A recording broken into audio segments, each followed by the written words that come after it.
I'm so excited to share with you about the Lilly Endowment Clergy Renewal Programs at Christian Theological Seminary. The programs began in 1999 with the Indiana Clergy Renewal Program and were expanded in 2000 to include the National Clergy Renewal Program for clergy across the United States and Puerto Rico.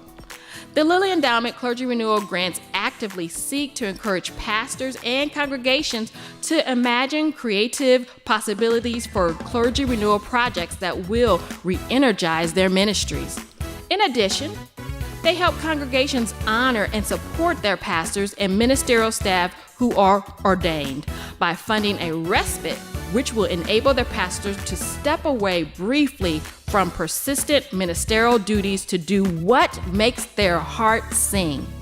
Please note that renewal periods are not vacations, but times for intentional exploration and reflection.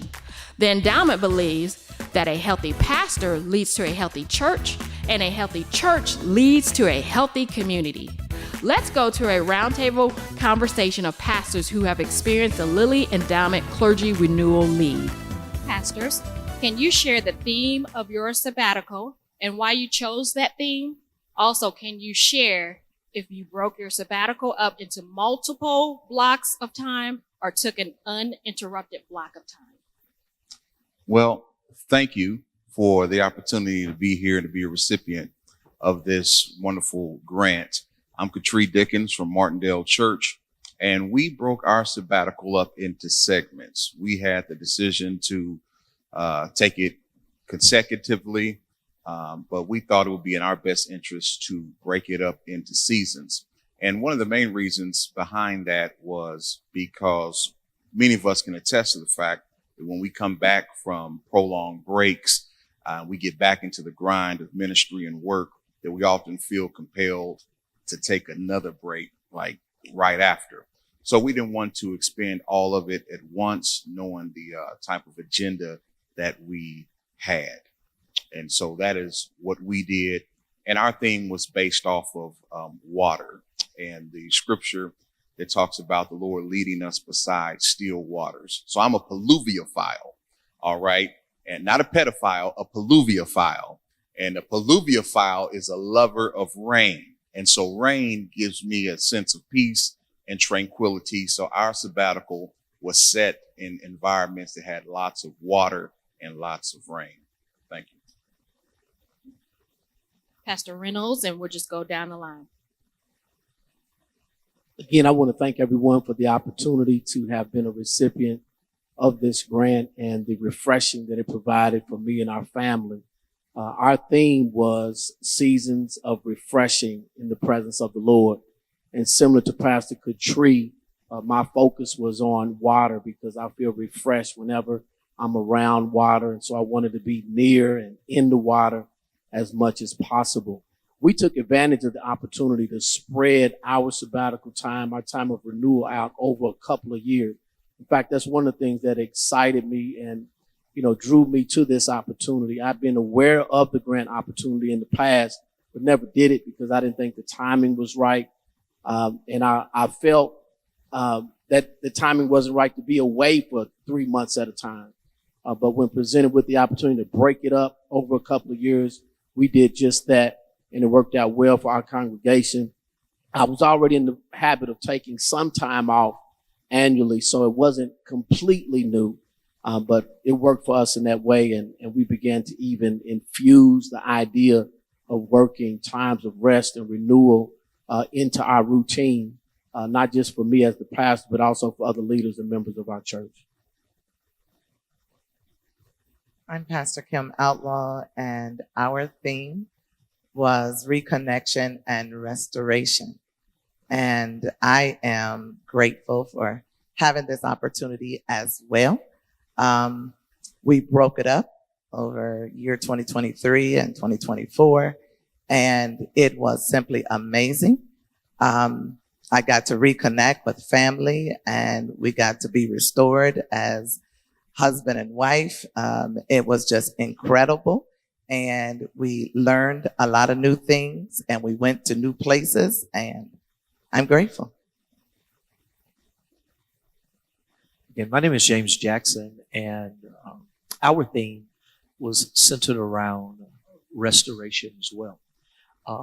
We had an opportunity to break ours up in consecutive years as well, because I really wanted to kind of create a culture that would go beyond the actual just sabbatical moment, that this may be something that we could do continually. So it worked out very, very well. Again, I'm a lover of the elements as well.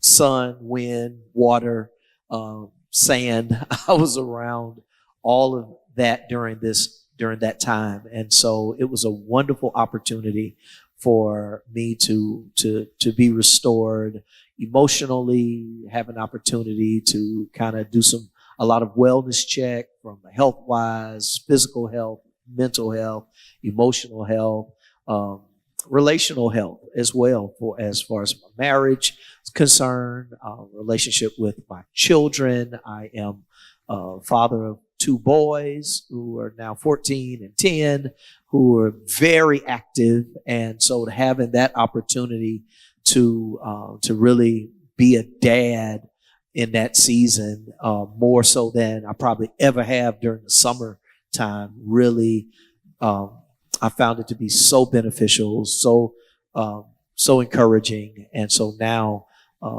they find themselves really spoiled now that they don't think I need to go to work at all. But I tell them I do still have a job, but I'm really enjoying the season that sabbatical helped create, and the culture between my family and church has been since then. So it's been a great experience. And I want to thank you so much for the opportunity for allowing us to be a part of this program. I'm Jerome Johnson from First Baptist Church, North Indianapolis. This has truly been a blessing. We do serve an amazing God. So our theme was restoration, re-energizing, and replenishing. And our congregation, we embraced a theme for the congregation called Mental Health Initiative. And so we were very concerned about mental health, not only in First Baptist, but as well as the community. And so this presented an opportunity for us to have some pastoral re-energizing and restoration. And we have certainly taken advantage of it. I have been out from June the 22nd, and I still have 2 weeks remaining. I do plan on doing one more thing at least with my wife, but what we have discovered is that there is a tremendous burden on African American pastors, not only in the pastorate, but in the community we serve, because our work never ends. We're basically on call 24/7. So when an opportunity like this arises, where someone actually cares enough about clergy and about those who seek to help the people of God, to provide a window for us to get some new fresh energy and get some fresh anointing, it is truly a blessing. What I have discovered while I am on this sabbatical is that the work yet continues, because as much as you would like to just sit and just shut it down, you still have an obligation to people because they still have issues. So it's been a blessing, and we are so grateful for the opportunity, and we are so praying that many, many more will take advantage of this if this is still out there for them, because it is a wonderful way for folks to restore themselves. Thank you. My name is Jacqueline Powell, and I am the pastor of Augusta Christian Church and Powerhouse International.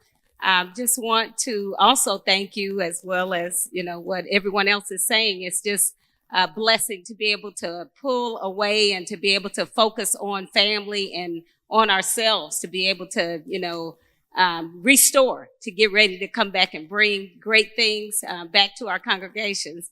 Our theme was abundant life, legacy, laughter, and leadership. And so we broke it up in a couple of years, and we've only been on one of our trips so far, on one of our activities, but we have also been able to gain an understanding of how important it is to be able to pull away and to be able to trust God with the church. And so our theme, came from us being able to focus on all of those different areas, believing that Jesus came that we may have life and have it more abundantly. So in each one of those areas, it was important to focus on those to see what that abundant life entails. Yes, she wants you to talk about the sand.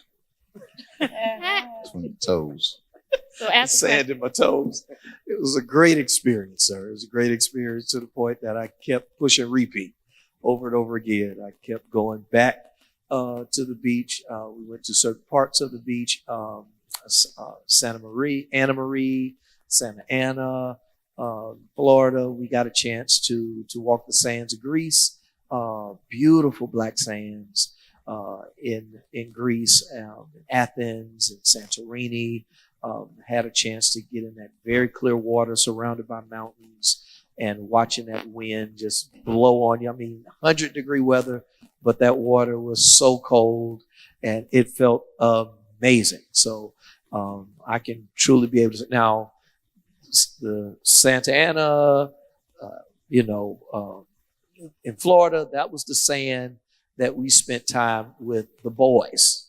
Greece, we got babysitters. So that was Tara and I, our time together. We went to Athens and Santorini, spent that time together. But man, it was such a blessing and a relaxing moment for us.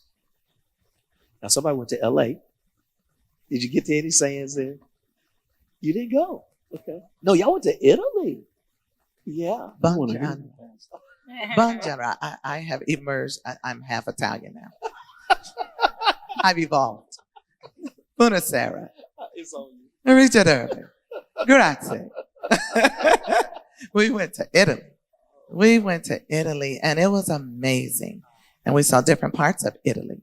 Venice was our base. And then we went to Rome. And Rome, oh my goodness. Rome, I needed more time there. We were there for 2 days, but just to see all the biblical sites there, to see the Vatican, it was just amazing.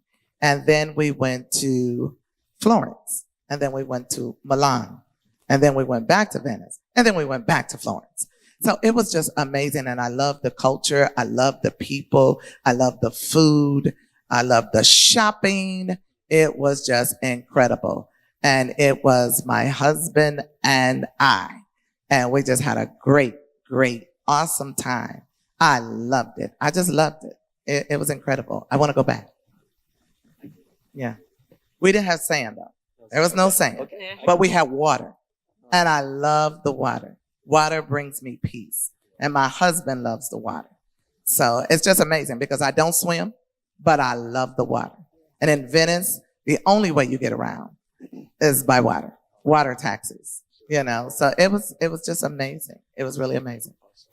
I hear each of you talking about the sand and the water, and I agree that is very rejuvenating, and it's fun because a part of our theme was laughter. So I spent time with my husband, and we were on a 14-day cruise. And so we were on many beaches, Belize, Puerto Rico, Bahamas, just making those stops. But never have really had that time, apart with my husband to be able to just, relax, not have anywhere to be, even though a cruise, they have a plan and an agenda, but you get to choose. Sure. But being on the different beaches and spending that time with him is just, really was a blessing to us, and just continues to be some memories that pop up. We're still talking about, different things that happened on that trip. So, but the sand and the water, definitely a part of rejuvenation. Patricia, what part of water did you experience this time? So our sabbatical's been broken up into, like you, time with the family, time with the couple, but then I also have time to myself. And so we still have one leg left, but so far we have experienced time with family, and we've experienced time with just myself and my wife. And the time with the family was up in Niagara Falls. And so just to go there with family, and if you haven't been there, wow, just crazy. Go at night and then look at it from the Canadian side. All right. That's the best side. So that was one of the waters. And I don't know if this was smart or not, but you know, the Niagara Falls is one, it flows from the largest fresh body of water, you know. So I was just sitting under there like this, just drinking the water when it was coming down. And it didn't taste nasty, and it was cold, and it was refreshing. I didn't get sick afterwards, so maybe that's why it was a fresh body. The time by myself was in St. Augustine, down in Florida. And I went over that's where I met your friend. I went around and met him at Oscar Banks. And what city was that? St. Pete. Now, so not St. Augustine, St. Pete. So went over to St. Pete, and Pastor Reynolds gave me a plug because I still want to worship even when I'm on sabbatical. Because I think that's part of rest and renewal. Yeah. And so he gave me a great place to go down there and to worship. So we got to be at the beach in the water, St. Pete, by myself. And then together, cruising. Wife and I went on a cruise to experience that water. And that was out in the Caribbean. Yeah. So those were the three pieces of water thus far. Niagara, St. Pete, and then the Caribbean. Wow, it's just water. Yeah. You know, I combined on our experiences, you know, a combination of water, but also the appreciation of history, right? So on our first year, my family did a tour of all the historical African-American beaches on the East Coast. And we started in Highland Beach, Maryland, which was the first African-American beach resort town in the country that was started by Frederick Douglass's son. An amazing story. I did all kind of research, but when we got there, we met a guy whose family had owned property on the beach going all the way back to when Frederick Douglass's son first bought the beach, went back to New York, started selling beach property to famous African Americans, you know, during that time. Just rich history. And we traveled from there down the East Coast. We ended up in Jacksonville, Florida, at American Beach. My mother's from Jacksonville, Florida, so that made that extra special. And she went to that beach when she was a child, you know, when they didn't have an opportunity to go, and found out that we even had family that had a business and owned property on that beach. And so we mixed it up that way. And the same thing happened, you know, when we went to South Africa. You know, I never take my social justice hat off, right? And so I'm experiencing all the beauty that's in South Africa, in Cape Town and Johannesburg. But at the same time, you can't miss the oppression that's still there, right? So while we were there, it was just real clear, wow, they're only 30-something years outside of apartheid. And you still see it. A lot of Africans are doing well, right? But a lot are still suffering, you know, and living in a lot of poverty. And so that was an interesting mix to experience while being in the motherland. You're excited to be in the motherland and take it all in, but you can still see that, you know, even though the government is run by Africans now, the resources are still being controlled by Europeans. But we had a wonderful time, though. I will never forget literally driving down the coast of South Africa, going from Cape Town to the Cape of Good Hope. And along the way, it's pouring down raining. Pouring down, but it did not take away at all from the beauty and awe that I experienced just watching that water crash up against the shoreline. You got mountains going straight up on our left and all this amazing shoreline on the right, pouring down rain. And I'm just sitting there like a kid, you know, back in the day on Saturday morning with my Frosted Flakes watching cartoons. Just absolutely loving it. And so, you know, I had an opportunity to stand where the Atlantic Ocean and the Indian Ocean meet.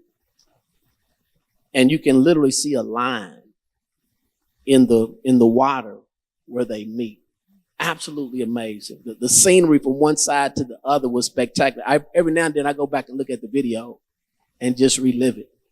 And so we covered a lot of ground, you know, the water, the nature. I love nature too. I'm always into National Geographic. So we had to get our safari time in.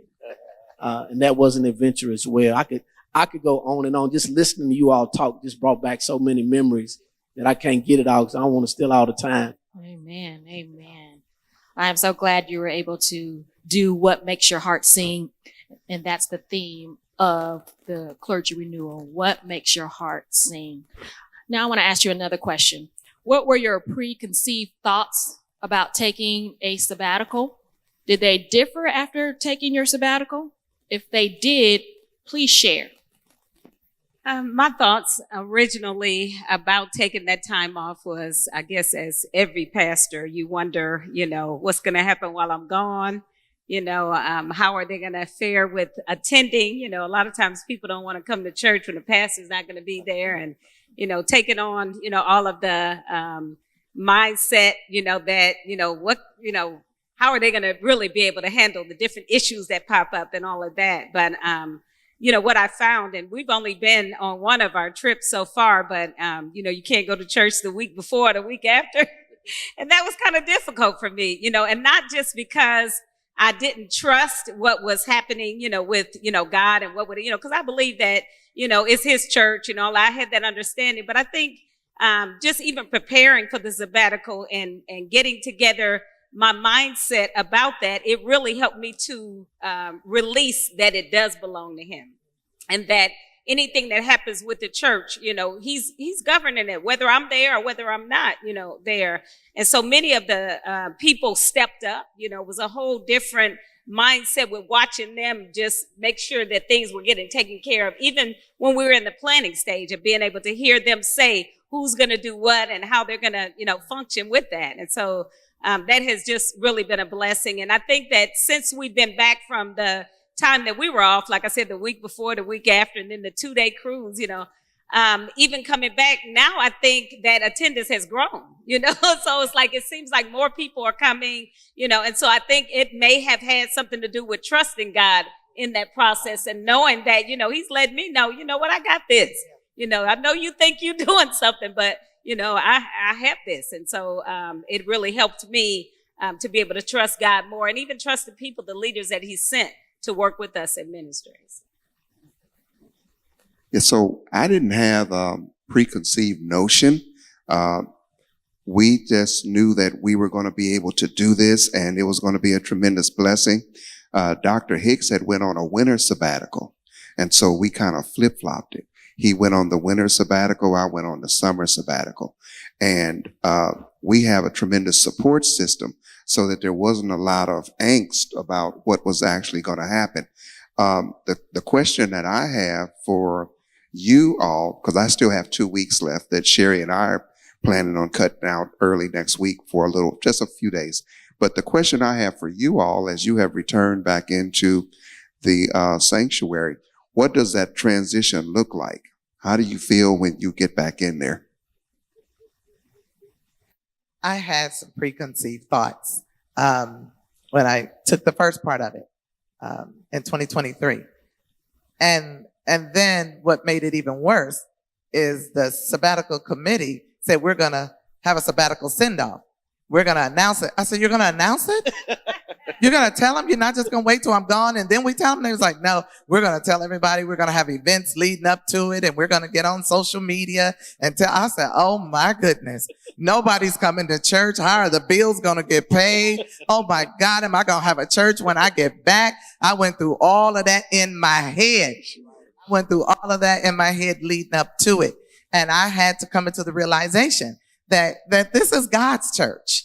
This is God's church. And he has called for Living Water Fellowship Church to be in the earth at this time. So he's going to take care of it while I'm gone. And I had to come into that now. It was hard. I mean, it's not that I didn't trust the leaders. It's not that I didn't trust the members to show up. It's not that I didn't trust the ministry workers, but I had to wonder, are they going to show up? How are they going to handle this? How's this going to get done? Who's going to make this decision? And so we had meeting after meeting after meeting after meeting. I think they were glad when I was gone. I do. I think they were glad that I was gone. And when we left in 2023, for the first 6 weeks, it was hard for me. It was hard for me to not call, to have no contact, That was very, very hard. It really was. I remember walking down the halls of the hotel, and my husband said, "Babe, come on back in here." I was like, because I kind of peeked online. Lord have mercy. I kind of peeked online. That was 2023, and I wanted to call Dr. Jackson to see if he could get me a private jet, fly me back to Indianapolis so that I could have a conversation for a few minutes, and then I would go back, and then it just, it came to me. Relax, calm down, trust God. It's going to be okay. And so when I went this year for the next 6 weeks, I totally disconnected. I totally disengaged because I didn't realize how empty I was. I was so tired and worn out, and this is horrible to get to. I didn't care what happened. And you don't want to get there where you just don't care. I don't care what happened. I got to care about me, And I totally disengaged, totally disconnected. I didn't sneak. I didn't peek. I didn't do any of that. I was just Mrs. Outlaw. I just got to be his wife. I didn't have to make no decisions. I just got to smile and just be in love. And it was incredible. I'm looking forward to that.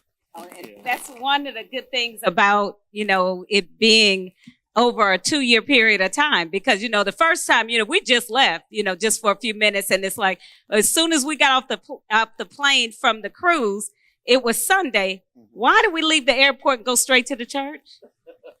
And then we walked in, they were, "You're not supposed to be here." We turned around and left right away, but it's like, we forgot, so it's like that. So I'm looking forward to getting to the place where, I can pull back like that. And so I'm thinking this next, leg that we have, that we'll be able to relax more. And it's like, just break me in a little bit with that first time. So. You'll get there. And I think it hit me that I was in that place when we were in South Africa. We met some beautiful people on the way over there. We had no idea. We saw them on every airport, on every airplane, and we wound up being in the same tour group with some very beautiful people. And one young lady, we were playing cards one night, right, just relaxing. And we so disengaged, I didn't tell nobody I was a pastor or none of that. And so it finally came out in conversation, and she was like, "Wow, you don't look like you worried about anything." She couldn't believe that I was a pastor in a way and just enjoying myself and not thinking about it. And so, that was a blessing, but that was one of the preconceived notions that, how's this going to work while I'm away? And what I appreciate when I look back over the process is the way that the Clergy Renewal Program itself helped us prepare our leaders and our members for us being away. So that was comforting to me. They invested in us so we could let them know what to expect. There was a system really to be followed to make sure that everything was in place because they wanted to be successful, right? And we all had those same questions. What's going to happen while I'm gone? Yeah. Well, I praise God. Every time I came back, things were stronger. Right. And it was a blessing being able to see people step up and do what they do, and they've maintained that. And now my body is set looking for the sabbatical, right? So by the time I was able to take off this year, it was a month after I had taken my sabbatical the 2 previous years. I was like you. I was done. My body was ready for this routine of being off. I couldn't wait to get away. I couldn't wait to disconnect. And so that was one of the things for us was, again, establishing a routine where we have this rest, this renewal as a part of what we do. And my leaders have taken it on. Our worship leader, I looked up and she deserved every minute of it. She took a whole month off. And all I could do was celebrate her. She had just finished earning a doctorate in ministry. And so, those are members who caught on, leaders who caught on, and they're doing the same thing. And so, again, it's blessed my family and it's blessed our church. That's what's been encouraging for me is the church starts to grab hold to this routine that when it comes to the end of June, you'll hear them say, "Well, let me come up and speak to you because I ain't going to see you until, let me speak to you. Let me get my hug down. Pastor, you get your rest, and I didn't even mention anything about me not going to be at church for the month of, August. They were saying, I know you get ready to go, so let me get my hug now, and you go get you some rest. Y'all enjoy yourselves, blah, blah, blah. Because there was a time I at the beginning, it was me that was struggling, disconnecting. I mean, I remember sitting, and we called it, we're just looking at church online. So we're watching New Beginning service online, eating breakfast, and we're eating, watching online, and I saw something. and what I saw, pastor kicked in. I was like, why is, and before I could get the sentence out, I thought it was God. The TV just went out. I was like, what happened to the? And I looked around, and my wife has remote control and says, just eat. I said, we were watching church. She said, no, you were not. So she's like, no, we didn't. And so I remember that time of just struggling, trying to emotionally disconnect, because I did not know that reality was, it wasn't just me from an obligation standpoint. Man, I had become so emotionally connected to this that I don't think it was healthy. It wasn't so much preconceived for me, and I think the reason would be, I don't know everyone's history or story, but coming up in Black church, we never talked about Sabbaths or sabbaticals. It wasn't a thing. And even when getting into full-time ministry back in 2008, there was nothing discussed. It was, I was allotted vacation from church. And so even as a full-time pastor, sabbatical wasn't even a thought until I was able to kind of connect with some of my Caucasian cousin friends at their churches, and they introduced this concept. And I was like, what? Is that a thing? Is that real? And what's the difference between that and vacation? And this is like 5 years into ministry at Martindale, right?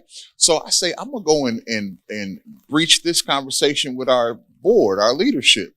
Man, that was the longest board meeting that we had ever had at that time, because and rightfully so, you have these leaders on the leadership team on the board they never heard of it. They didn't get that at their jobs. Right. And so why are we going to do something with you that we don't have at our job? So it was a new concept. So we had to spend a lot of time unpacking what that looked like. So the reason why we didn't have preconceived when it came to the Lilly Endowment or the Clergy Renewal Program was in 2013 or 14, when our church approved me doing it. It was before we heard of it. So we'd already built in 2 weeks of sabbatical that we were taking care of the financial burden of. And so several years later, going to CTS and now hearing of this program, okay, we can still do sabbatical, but now we have these generous individuals who are going to help offset the cost. So there wasn't preconceived notions from the standpoint of what's going to happen or what will happen, because we'd already done 2 weeks per year for a few years leading up to it. Now it was a matter of anticipation, because when we put in our first application in 2017, 2018, we didn't get it. We applied later. We didn't get it. We didn't get it for multiple times until the third time. So it wasn't really preconceived anything. It was more or less just anticipation. When can we get the hookup now? When can we, get this thing together? And so just the anticipation of finally being able to get it and finally being able to take a sabbatical on steroids, if you will, versus what we were accustomed to for the previous years. And now it's just part of our fabric. It's part of the DNA. It's an expectation and an anticipation. And as a consequence, the church does become stronger, because other people do get the opportunity to step up. Other people do get the opportunity to spread their wings. And it does make for a healthier congregation, because the healthier pastor makes the healthier congregation, which does indeed make the healthier community. That's something. I just had an opportunity with one of our leaders last week And, you know, to your point about the congregation anticipating it and expecting it, you know, he literally asked me, have we been to the City of Lights yet? I was like, no, we haven't been yet. He said, well, we got to get you and your wife over to the City of Lights, you know, in the next couple of years. But that's the kind of thing when it gets into, again, the culture. That's part of, I don't think we use that word yet, but part of the culture of our congregations is where, again, there is this expectation. This is normal. It is doable. God is honored. And it's not just about the pastor, but it's about all of us. And you start thinking, you know, especially this unhealthy thought, but it used to be a thought. At the beginning, you start having this anxious moment of wondering, are people going to leave? You know, and then you start thinking to yourself further along, like what kind of person would you want to stay who would say, I don't want to be here because the pastor is resting? Like, what are you really saying? I mean, it was just all grounded in these very unhealthy emotional thoughts. But thank God for time and having that moment of rest, you get the opportunity to see just how spiritual but emotionally unhealthy we were. And that's true, because when you talk about being unhealthy, you know, my mindset in the very beginning of the process of even thinking about being off like that, I was like, you know, when people are missing, I would joke around with them. Oh, you're on a sabbatical, you know, it's like, you know, them not coming to church and all of that. So you're thinking that, you know, you're at home chilling, you know, we coming to work, you know, to church and serving, and then you at home chilling. You one of the leaders, you say you called and all, you know, so a lot of that had to be, you know, rethought, you know. And still, we know that people still do that, you know, whether they're on a sabbatical officially, but sometimes they just take that break, you know, take that time away. And so just being able to get in a healthy mindset to encourage it in some situations, but some of them get back to church. Yeah. I was talking to one of my brothers once, and somehow just in a conversation, I mentioned to him about somebody left. You know, somebody left. Yeah, man, somebody left me. Blah, blah, blah. And he said to me, and it just arrested me. It was during this time I was just really at this space where I just needed rest. And he said, man, how big do you really think your ego has to be for you to feel like somebody who is going somewhere for their own spiritual growth development, and you take it as they left you? Wow. I said, oh my God. Yeah. And so that's when it started dawning on me. Man, I don't think I'm really healthy. Yeah. I'm not really healthy. Which then made a part of the sabbatical. It's always a part where I go to a particular retreat space where I get my physical time and my physical energy, and start taking vitamin shots and all that kind of stuff. I get a chance to do that. And then I also had the opportunity to go to a healing the heart retreat, which I got a chance to spend some time there and let them really just kind of go deep into the spaces of my emotional health. And it has been life-changing. Yeah, that's awesome. Wow, this whole part of the conversation I think is very interesting. Again, the notion that this is a part of really our dysfunction is another word we might use. You know, part of the challenge with this has been, you know, why aren't African-American churches, African-American pastors even applying? You know, part of it's ignorance, not even knowing about it, not even being exposed to the concept. But I think there are probably layers to this dysfunction and unhealthiness. That's true. And one of the things that came to my mind, I can't remember where I heard the conversation, but somebody brought up the point again about pastors being out and what kind of mentality is it that a person has that will make them not come because the pastor's not there. And they likened it to a master mentality going back into our history, right? Where the master's away. And so now I'm not going to do what I'm supposed to do. I mean, that's another layer. You know, I don't know how much of that is real, but I think it's relevant to this conversation in terms of our congregations readiness for this, right? You know, what people are doing. Again, a lot of our thinking is just limited, right? I remember going to Europe for the first time and meeting people from around the world, Australia in particular, that take off 3 months at a time for vacation on a regular basis. And we think that's strange here in America, but people around the world do that kind of thing, right? On one level, it's international. On another level, it's national, right? Because our thinking is so limited about what we can and what we can't do as a people. So how you going to take 2 months off, Pastor? I can't take but a week off.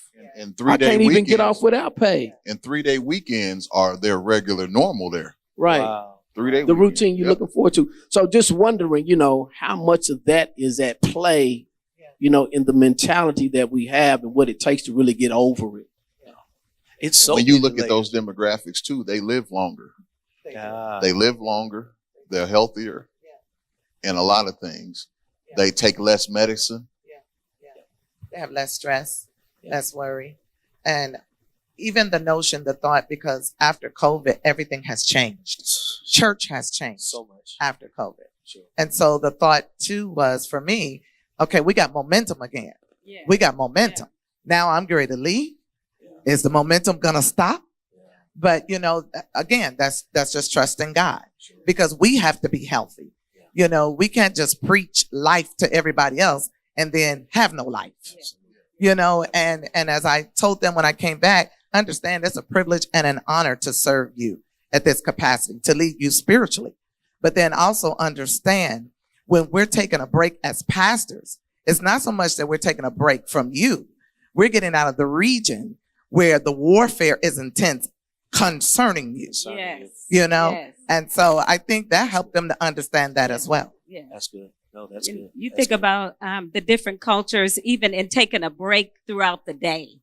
Because you go to some places and they shut down from like 11 to 3 o'clock. Yeah. You know, a big break in the middle of the day, go take a nap, go eat lunch, you know, whatever. We have lunch an hour or whatever and rushing back to where, you know, but it's not like that everywhere. So That's just being able to get in different countries and watching how they do things, they get that time in, you know, on a daily basis. I remember working in a church prior to me coming to Indianapolis, and it was so strict that we had to make sure that we had an hour lunch break, Wow. and if you are late coming back, you were scolded. I mean, it was horrible.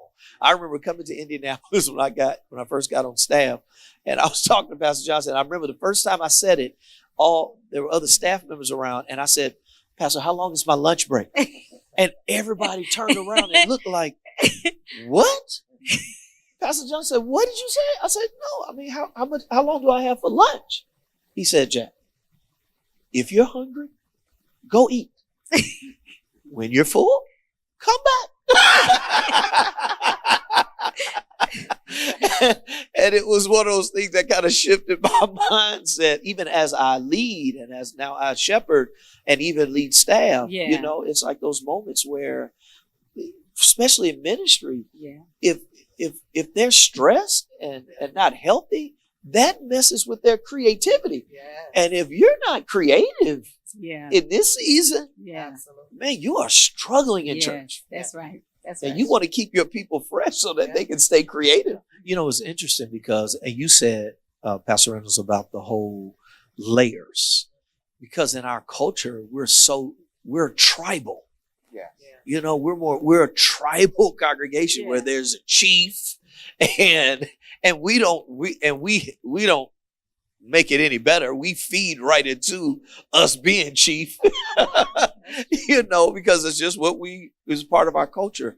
But what I'm coming to understand is the more we begin to become a little more cognizant of others and empowering others, it also shifts and changes how the congregation sees it.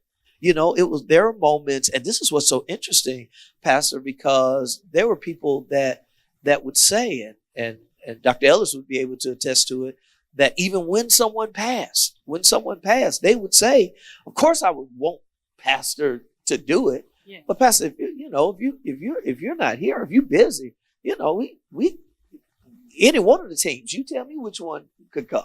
Which one could come, because they look at now the team that way. There's a joke that they say all the time, that they enjoy past Dr. Ellis's staff meetings because my staff meetings are too long. The staff, they like, man, we're out in 45 minutes when she starts staff meetings, and they out in 45 minutes. I was like, well, what did y'all talk about? It was only 45. So we laugh and we joke about it, but the reality is that speaks something about how you're empowering your team and empowering others, because at the end of the day, if we buy into this chief, man, that's what makes us even more exhausting. That's right. When all of the weight, all of the pressure, all of the responsibilities is on us. Man, Moses was told, what you're doing is not well. Get some people, assign some people to help you on this journey, because and my daddy said this to me a while ago. He said, you're no good to the people, son, if you're no good. Yeah. It's like this moment of resting and unplugging, man, it is so healthy. Yeah. It's so healthy to the point that you start to think like, man, there was a generation that this was unheard of. Yeah. But then you're looking at this generation, and they're dying in pulpits. They're now going viral because they're cussing out people and on stages and then that's not even counting the moral failures and all of these decisions that people are making out of their exhaustion.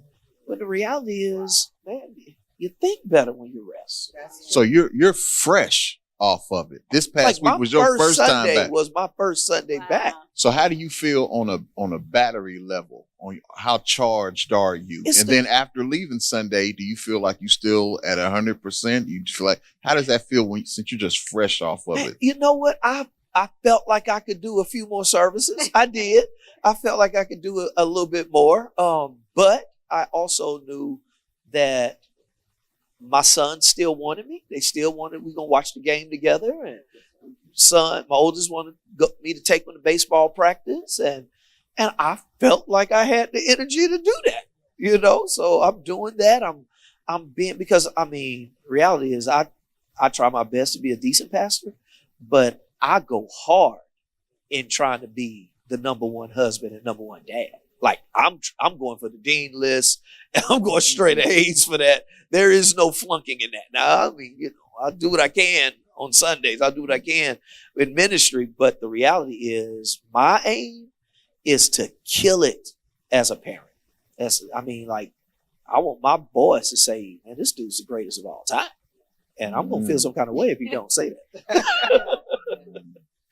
I think it's great to unpack even more what you were saying about this chief mentality, and the opportunity that we're missing to build up our teams, change the culture, so we can be intentional to build up our families all at the same time. And again, it's God's plan. Our job, Ephesians 4:11, is to equip the saints for the work of ministry, not to be doing all the ministry ourselves. You mentioned, Moses and Jethro. Well, again, that was the first deacons were called, right? So that the apostles could focus on prayer, while they handled the ministry. And so I just think there's a lot of opportunity there, because that's part of the problem, right? Is we feeling like we got all of this weight on our shoulders, and we have to do all of this on our own. What happens when we shift out of that mentality and begin to share this load? Again, an African proverb says that, many hands make for light work. And here we are carrying all of this work, trying to do all of this on our own. when that was never God's intention, right? We're part of a body, right? And we're trying to do everything the whole body's supposed to do, but the body's not designed to be that way. So I'm kind of stuck in that space because about unpacking this chief mentality and getting over that. it's cultural. Yeah, that's what I was thinking. It's cultural, It is. and it is, and let's just tell it what it is. People are evolving, right? And if we don't evolve into a more healthier space, then we're really only hurting ourselves. Let's just be honest. We have people that have shifted and have gone to other churches, right? That their senior pastor is of Caucasian descent. They go to white churches, and they haven't had any meetings with their pastor. They're not even looking for it. Yeah. And the reality is, I'm thinking to myself, man, we are working too hard. Yes. Mm. But when you talk about culture, I think it's setting a culture for them to know that they are a part of the ministry. Absolutely. It's like I made a shift from doing traditional ministry to fivefold ministry. Sure. And in that, going back to Ephesians, that helped me to be able to understand the weight that each one of them carry as far as making sure that the vision is carried through. Sure. And so, but that was definitely a different mindset for me, because before it was the chief, and it's like you may have a couple of people, but now you have people in different offices that you are charging, with the responsibility of walking it out, just like I'm supposed to walk out my part, It's like, and so that's a culture, that's a mindset that we, share with the people, and either, they buy into that mindset or they keep the other one and they end up going somewhere else or whatever. Absolutely. So all of it is about, what we're also teaching and creating with them as we're having conversations through our messages every week, what we're saying, and helping them to be able to adapt to what's normal, what's healthy. And we try our best to create a culture of just create the culture of the church itself. When I go to Chick-fil-A, I'm not going to Chick-fil-A and ask for a specific person to take my order. That's good. Because when I go to Chick-fil-A, I'm expecting a certain culture, Quality. certain quality when I get there, regardless over who takes my order, who makes my food. You don't care who the CEO is. Right. We don't want a chicken sandwich. Right. Absolutely. Yes. Absolutely. Listen, this has been absolutely amazing and incredible for me to absorb all of you all's experience and how this has blessed you. Ken Sullivan, New Direction Church, by the way, and I am a recent, soon-to-be recipient of this grant. And so I'm excited to hear from you all how this has renewed you, restored you, and just refreshed you. I have a couple of questions. One question is, I heard from several of you all that you broke up your time versus taking that time fully in one fell swoop. I want to ask those who've had their time broken up, do you think you would have fared better to have gone all the way through so that you could fully decompress, or do you think it is more advantageous to take all of that time in one fell moment? Well, I would definitely say, Dr. Sullivan, it's going to be subjective. For me, I'll speak to my biggest problem with sabbatical or vacation was always me. More so being worried about the congregation or anything from the standpoint of I have been guilty of still having days left and coming back early my own, not for service, but just being in the office, just prepping stuff, just reading stuff, checking mail, checking the box. And I know for me, I had to totally just get out of the state. So I didn't even have that temptation. So I know for me, going 2 or 3 months with that elongation, there would be that compelling nature. Even if I'm away from the people, I don't come on a Sunday or a Wednesday, it'll still be Thursday afternoon, Thursday night. sneaking in to do something, or even trying to find refuge in my office as a sanctuary. So for me, it was just advantageous for that one reason, to make it shorter stints instead of longer, to fight the temptation of coming back earlier. And then two, knowing that, like all of us, we're going to go hard. We're going to grind hard. And I would hate to exhaust all of my time right there, and then several months later realize, man, October was a hard stretch. I need another week or two in November. But I left all my time. I used it all in January, February, and March. So that's the reason why I prefer the breaking up. I want to try both ways, to be honest. When we first did it, we broke it up and we enjoyed breaking it up.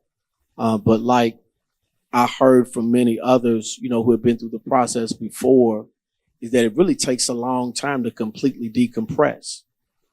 So my first time in, I did 6 weeks at a time, then 4 weeks here, 4 weeks there. I realized, it took me like 3 weeks to just completely get church out of my mind and out of my system. And now I only got 3 weeks left, right? So I do want, and it was still an enjoyable time, but I do want to experience what it's like to have a solid 3 months time just off, just to see how much even more relaxed I can become, and disconnected in a healthy space. So I'm curious about that. And I think that's probably what's partly behind your question, but it worked for me. But I want to have both experiences too. I think it was good for me to do it the way that I did it, to break it up. As I stated earlier, the first 6 weeks, it was a little harder in the beginning. And then the second 6 weeks, it was a lot easier. And I really disconnected. So I think it was good for me to do it that way. And I'm curious as well. I want to do it the other way too now. I want to do 2 months at a time or something like that. If I'm granted the grant again, I definitely want to do it that way. But it was good for me to start small like that. Yeah. Now, I broke mine up. When I say broke mine, I didn't do the whole 6. I did do the 3 months last year, the 3 months year before, and even I did 2 months this year.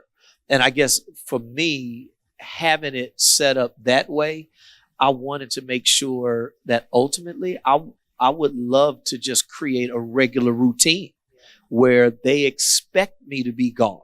Like this time, I'm usually gone after the last Sunday in June. That's it. So all July, all August, I'm gone. Well, the first Sunday in July was our baptism service. And I was like, man, I'm going to baptize. And then I'll be gone then. I'm literally baptizing. And after service, they're like, what you doing here? I'm like, what am I doing here? I want to baptize, period. But they had become accustomed to knowing that in July, I'm gone, which is why being consecutively at least 2 months, take that time, because it gives you time to decompress for a certain moment, but then it's creating a routine, because I would love to make sure that this is something continual, like July, August. Let me say this. Your question actually intersects with that tribal chief mentality. And I know some of y'all gonna stand up and preach that one Sunday morning soon, but it comes down to being able to have others or to build others around you. So for me, it was best for me to take a straight 90 days because I had the support system in place. The senior servant had taken a winter sabbatical. I'm taking a summer sabbatical. So the support system was in place to be able to do that, because there's a point where you absolutely have to have that consecutive breach in order to replenish. If you're taking a 2-week break and then you got to go back to it, oh Lord, what am I going to do here? What am I going to do here? Then you're not getting the rest that you need. So in order to be fully restored, for me specifically, this 90-day interim period was just absolutely essential. And so you have to look at your situation and identify what's around you that will allow you to take 90 days or to take 30 or to take 2 at a time even. Because at the end of the day, for where we're at, and trust me, we are coming into some times where there's going to be more turbulence. And even with the sabbaticals and coming back in fresh, it is not going to take long with what's happening in our nation to wear out once again. And so this has given us an opportunity to replenish and restore. But at the end of the day, you still have to make excellent decisions about your health and what you need and what's going to be most beneficial from you. That's good. So we broke our sabbatical up, and we did that because I am still a tent maker. And so I have breaks in my schedule that is summer and, so I put the majority of the activities in those times. But I also have a different way that we do church as far as different Sundays. We have different themes. And so we are training. We call ourselves an apostolic training center. So on second Sundays, we always have one of our leaders, our preachers in training. Okay. So they preach. They're on a rotating schedule. My sons are on that schedule. Their wives, it's like, so that I just enjoy being able to see people grow in their gifts. And so that's second Sunday. So I preach first and third every month.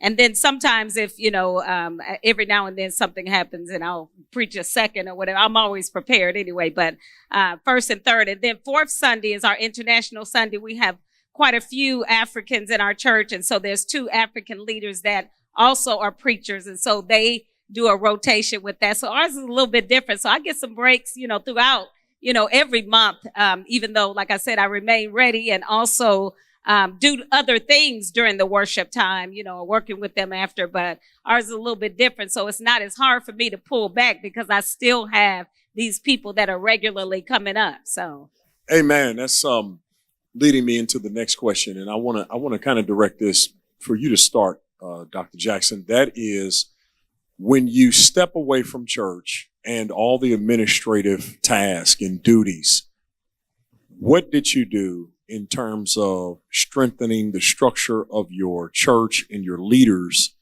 and their assignments and their understanding of what they needed to do in terms of stepping up, since you would no longer be there directly to give those directives? Yeah.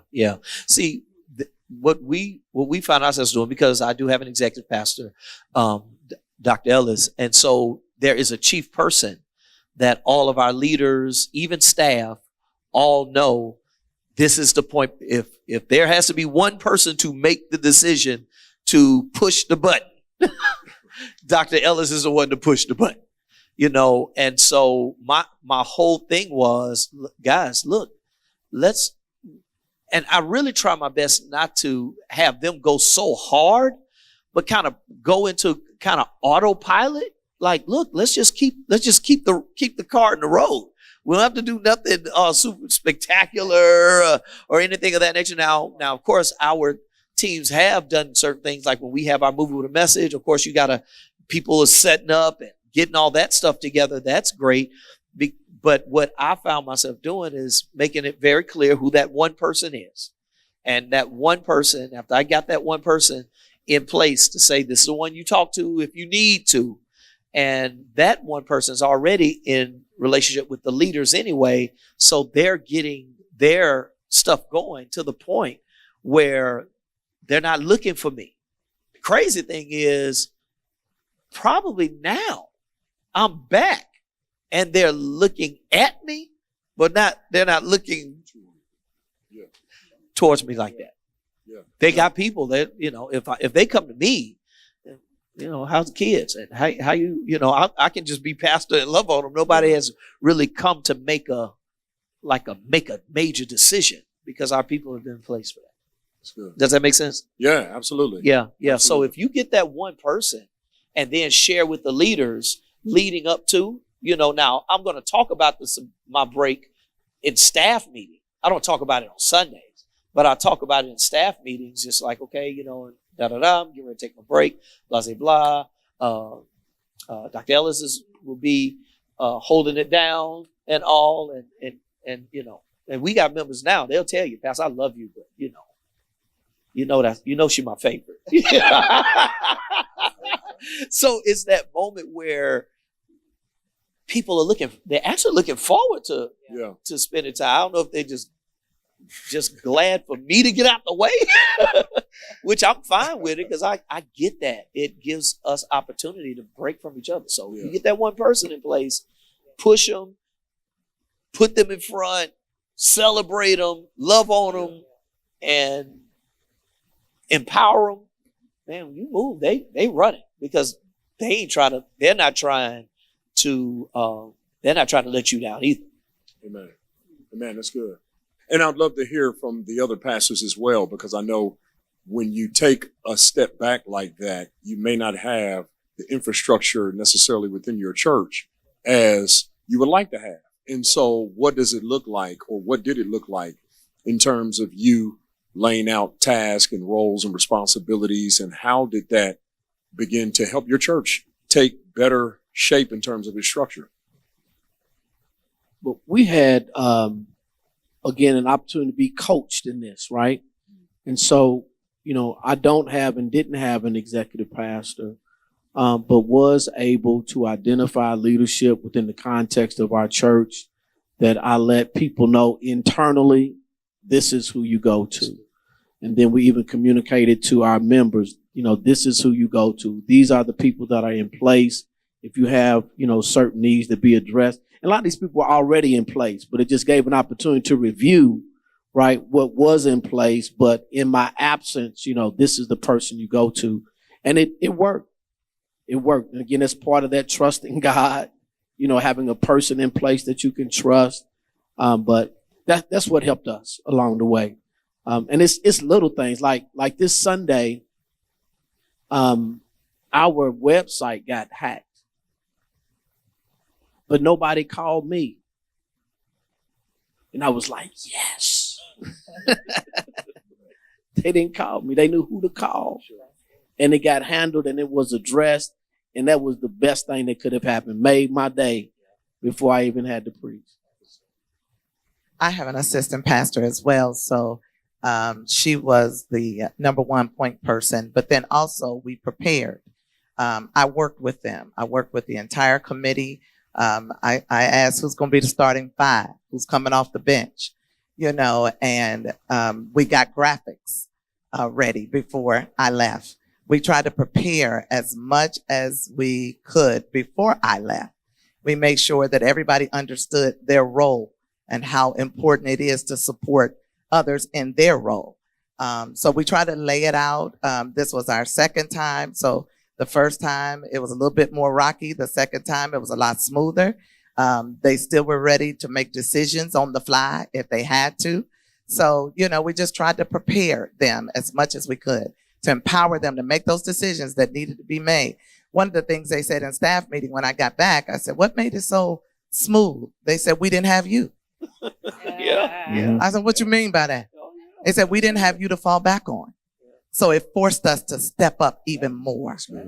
And so that was great. But we worked with them and we made sure that it was clear, that the vision was clear. The events that we're going to have is clear. The vendors were paid up front. We tried to prepare as much as we could. And I think that's what made the difference with our team. Now, Pastor Kim, your situation is a little different, I think, than at least some of ours on the stage, because it wasn't just you being gone.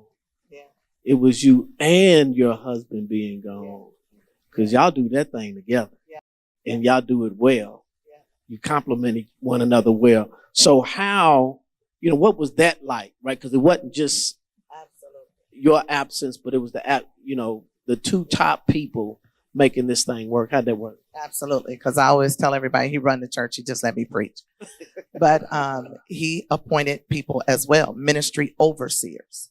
And so we have a daycare in the church as well. So if there were problems, he made sure they had a list of people to call for this. If a tree fall, this is the company we work with. Plumbing issues, this is the company we work with. So he laid it all out and he made sure that it was all clear as to this is what you do. And he worked with them.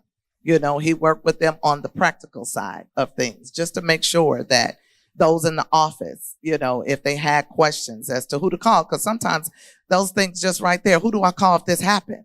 You know, I'm educated. I know how to do this. I can read scripture. I can preach. But now, you know, if the plumbing is backed up, who do we call? Just certain things like that. And he just made sure that it was clear, you know, that they were administratively sound, you know, and that administration was sound. So you're absolutely right. They missed him. But I was glad to have him to myself. You know, I think he was glad to have me too. Yeah. I would say for us, it's the systems that have been implemented and in place. And, you know, they say the systems acronym is saving yourself stress, time, energy, and money. And so if you have a system in place for whatever, then you don't have to have the extra stress and duress that comes with doing those things. And one of our systems is simply that, and this has been a recent phenomenon, I don't do everything anymore. And starting off top, you know, the pastor did everything, had keys to everything, was the point person for everything. Working too hard. We stopped doing all that. So, you know, outside of preaching or teaching, hey, if the tree fall, you know, you don't call me. Why you gonna call me? The website fall. Don't, you know, because at this point it's been placed in the system, in our DNA, that these are the individuals who do that. We have an associate pastor and an executive pastor and a youth pastor. Like, they have defined roles and responsibilities. So when there's systems in place, and it goes beyond the staff knowing that, but the people being aware of that and having it outlined, however you want to platform it, that they know that this is an entire entity, it's an organization where all hands are on deck, and it's a team. Because when you do go to Chick-fil-A, the CEO is not going to be at the cash register. The CEO probably ain't even been to work at all.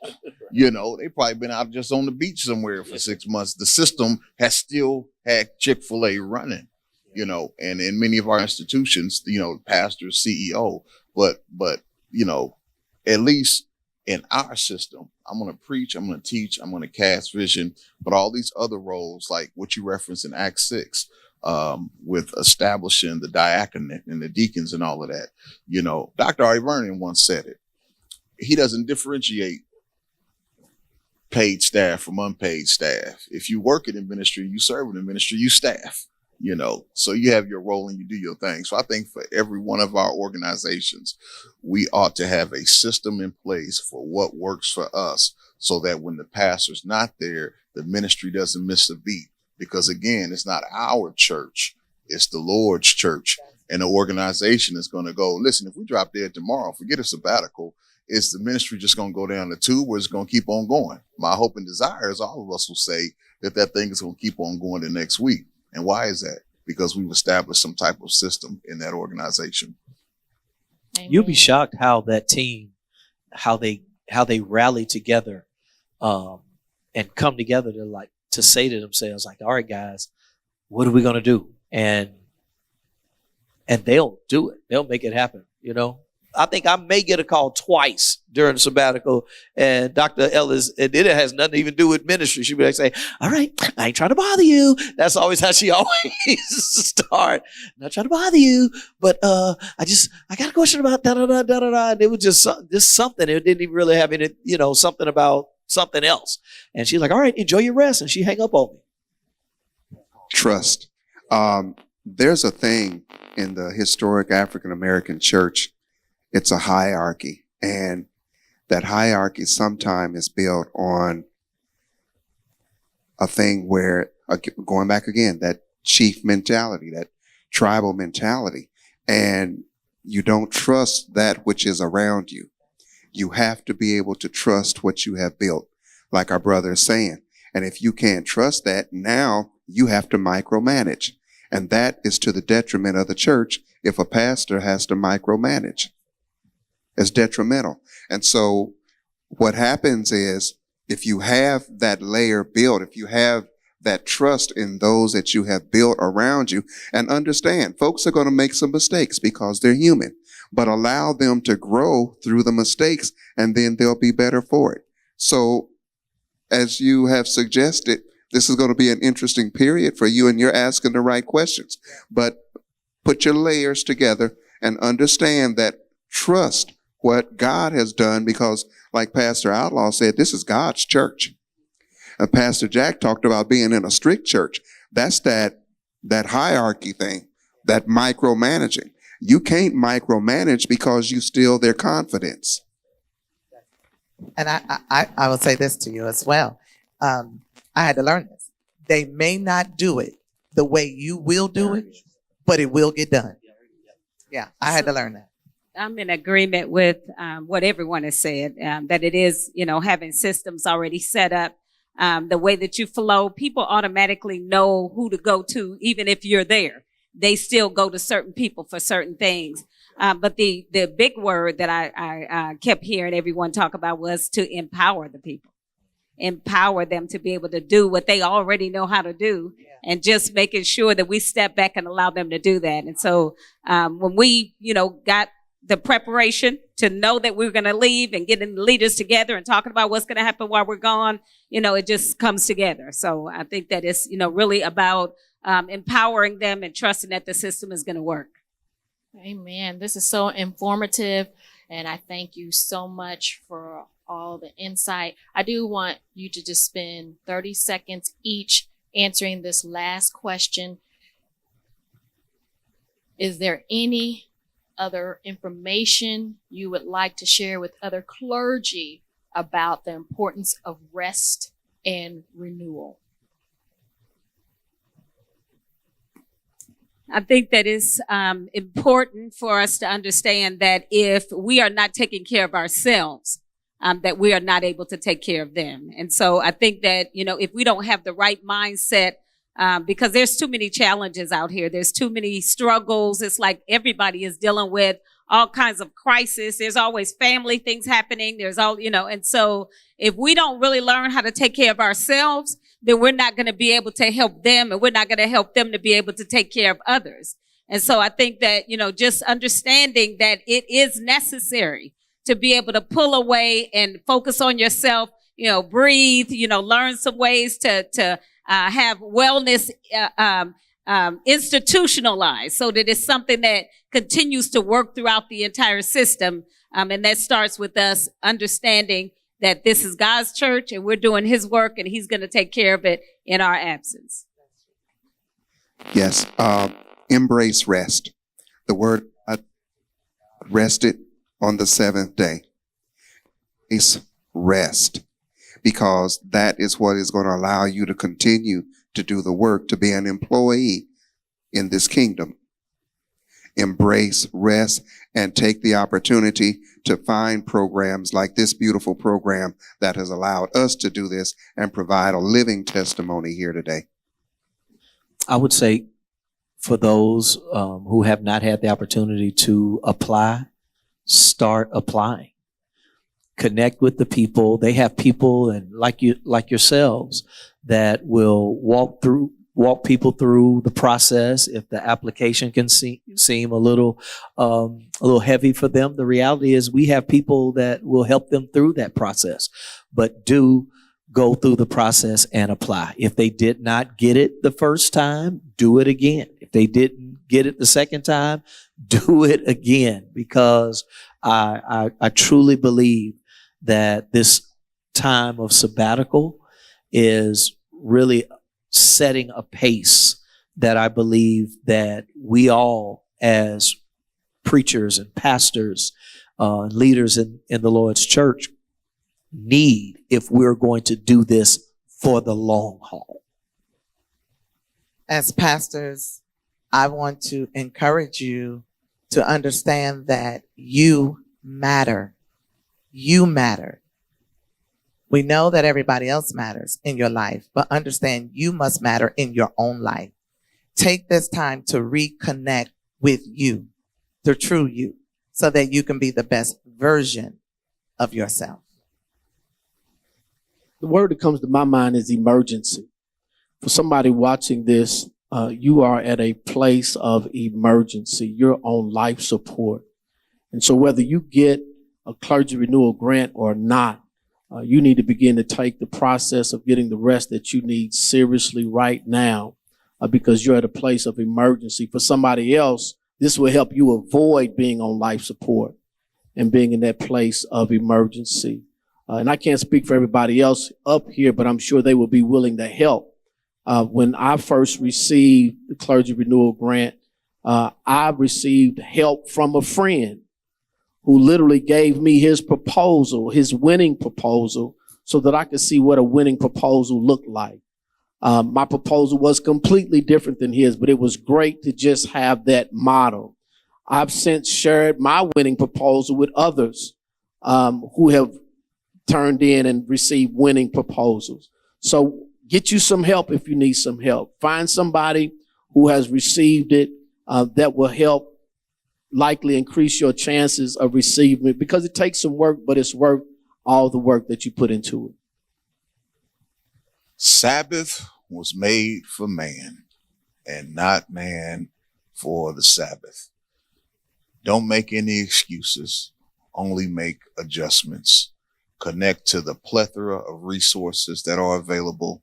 Start early, start often, and always adapt it and overcome, so that when that next round comes out, just like cream, you can rise to the top and get your sabbatical. What a rich and powerful conversation. Thank you so much, Dr. Jacqueline Powell, Senior Pastor of Augusta Christian Church, Pastor Jerome Johnson, Assistant Pastor of First Baptist Church, North Indianapolis, Dr. James A. Jackson Sr., Senior Pastor of New Beginnings Fellowship Church, Pastor Kim Outlaw, Senior Pastor of Living Water Fellowship Church, Pastor Richard Reynolds, Senior Pastor of New Revelation Christian Church, and Pastor Clergy Dickens, Senior Pastor of Martindale Church of Christ Incorporated. For more information and resources, please go to www.lilyclergyrenewal.org. Again, that's www.lilyclergyrenewal.org. Remember, a healthy pastor leads to a healthy church, and a healthy church leads to a healthy community.